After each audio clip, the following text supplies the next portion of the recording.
What if I told you that the Bible holds a step-by-step blueprint to break free from debt and step into a life of overflow? These aren't hidden secrets. They've been written for thousands of years, but most people skip right past them. In this video, we'll uncover 10 powerful biblical keys that can wipe out debt and unlock abundance. Stay with me, because key number 7 might change the way you see money forever, and if you're serious about turning biblical principles into practical income, check the link in my description. I've got something special for you. Key 1, faith before finances. Think of faith as the credit card of heaven, except it never runs out and there's no interest rate. Hebrews 11:1 says, faith is the substance of things hoped for, the evidence of things not seen. Why start with faith? Because debt isn't just numbers on a page. It's often rooted in fear, worry, and hopelessness. Before you fix your wallet, you fix your belief. If you believe God can break chains, He can also break the chain of debt in your life. Key 2, seek wisdom, not just wealth. Wisdom is the foundation. Money is just the bricks. Proverbs 3:13 says, blessed is the one who finds wisdom.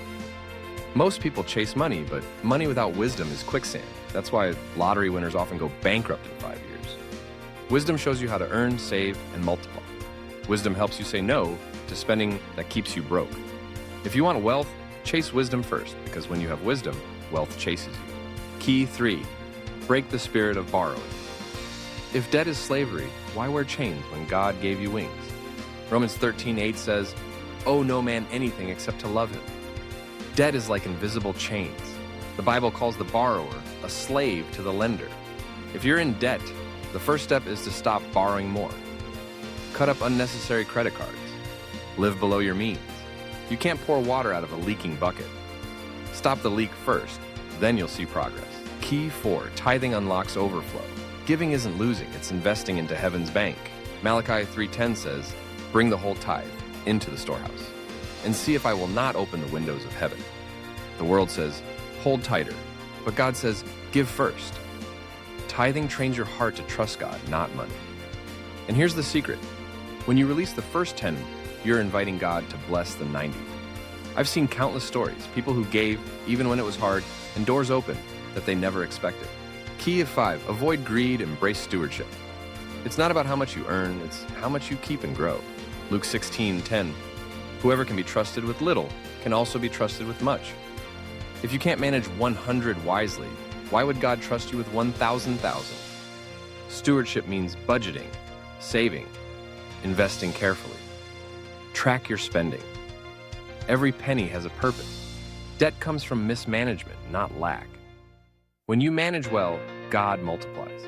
Key 6, speak life over your finances. Change your words and you'll change your wallet. Proverbs 18:21 says, the tongue has the power of life and death.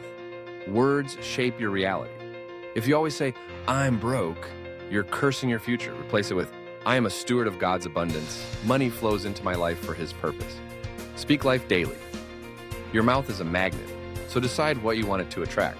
Key 7, sowing and reaping is a law. Seeds don't lie. What you plant today will feed you tomorrow. Galatians 6:7, do not be deceived. God cannot be mocked. A man reaps what he sows. Sowing and reaping is universal. If you sow generosity, you'll reap provision. If you sow debt, you reap more chains. Start planting good seeds, help someone in need, support missions, invest in your growth. The harvest may not come overnight, but it always comes. Key 8, cut out idols of money.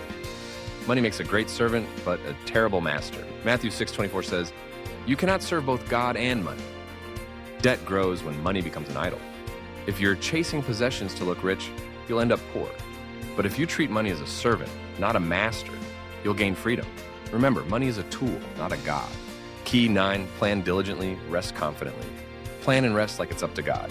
Proverbs 21:5, the plans of the diligent lead to profit. Make a written plan.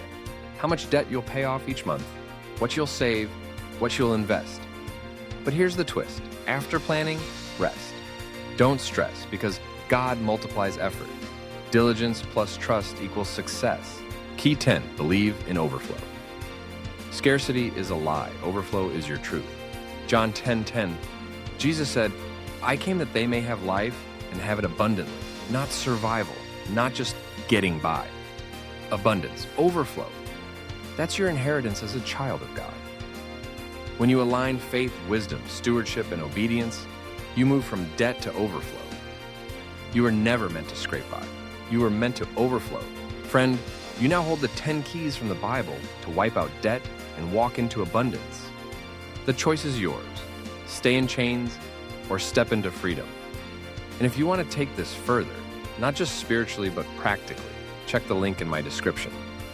I'll show you how to start building reliable online income, step by step, using these same principles. Don't just listen, act today. Because abundance starts when faith meets action